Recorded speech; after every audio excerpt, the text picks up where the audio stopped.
Okay, hello everyone. I'm Jacus. I'm gonna be discussing quantum computers with you. So I guess we start off with a brief introduction. What is quantum computing without really going into the physics because it's quite hectic. So quantum computers are like the classical computers we use every day. So the only difference is that where classical computers use bits to represent information, quantum computers use quantum bits, so i.e. qubits. So let's contrast the two. So a bit can be a 0 or a 1. So you can think of it as a light switch that is on or off. So a qubit can be a 0, a 1, or a combination of 0 and 1. So you can think of it as a light dimmer. So this combination is called superposition. But when you measure the qubit, the value you get is still a 0 or a 1, but the value you get depends on the probability set by this superposition. So for example, if you think of the light dimmer analogy, when the dimmer is in the middle between 0 and 1, you would have a 50% chance to have a 0 or a 1. So I won't be discussing quantum entanglement and interference here. It's quite hectic, so I don't feel the need to discuss it here.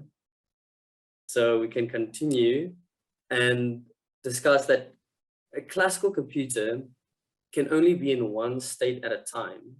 And because of the properties of quantum computers that I just described, they can be in many states at a time. So this means that when a classical computer is solving a maze, it has to check one path at a time. And on the other hand, a quantum computer can be in multiple states at the same time. Thus, it would theoretically be able to check every single path of the maze at once. So back in 2012, a person called John Prescott coined the term quantum supremacy, also now referred to as quantum advantage.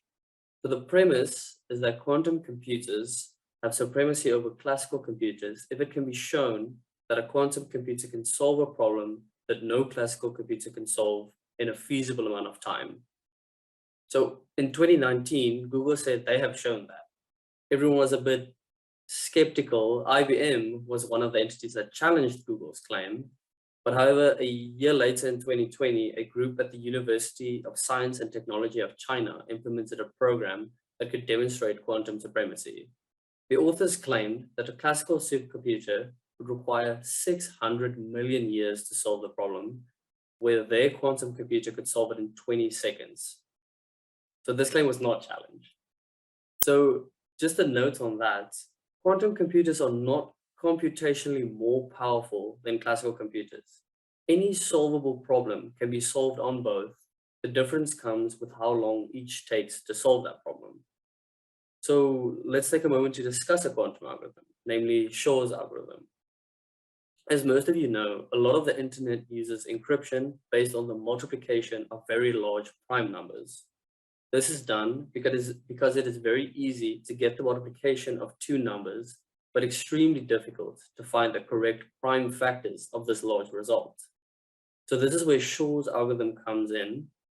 This algorithm is proven to be able to solve this problem on a quantum computer in polynomial time, which is scary fast, seeing as most of our security depends on this problem being difficult. So for this reason, they've already started work on post-quantum cryptography. But fear not, to perform Shor's algorithm on a quantum computer, you would need 1 million qubits. The quantum computer with the most qubits today has a merely 127. So that said, the number of qubits is one of the main obstacles scientists face when dealing with quantum computers. Creating many quality qubits that are not error-prone is extremely difficult. So let's discuss some of the applications of quantum computers. First off would be cryptography. So as the previous mentions of Shor's algorithm have demonstrated, quantum computers will be able to crack modern cryptography. Thus, the field of post-quantum cryptography is already looking for ways to fight fire with fire and implement quantum encryptions that are even better than the classical ones we currently have. Next would be simulating chemical reactions. Medicine is just quantum interactions happening in your body. We would be able to simulate this interaction with quantum computers. So no more animal testing or drug trials. This could even go as far as simulating the medicine's interaction with an individual. So personalized medicine designed specifically to interact with you. Quantum computers could also help stop climate change. So one of the ways that quantum computers can help stop climate change is by helping the solar panel and wind turbine industries.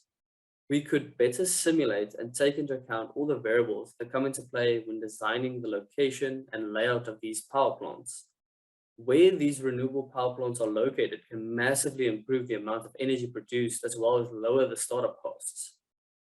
And other stuff like machine learning and financial modeling or any other optimization problem we face can be better solved with quantum computers.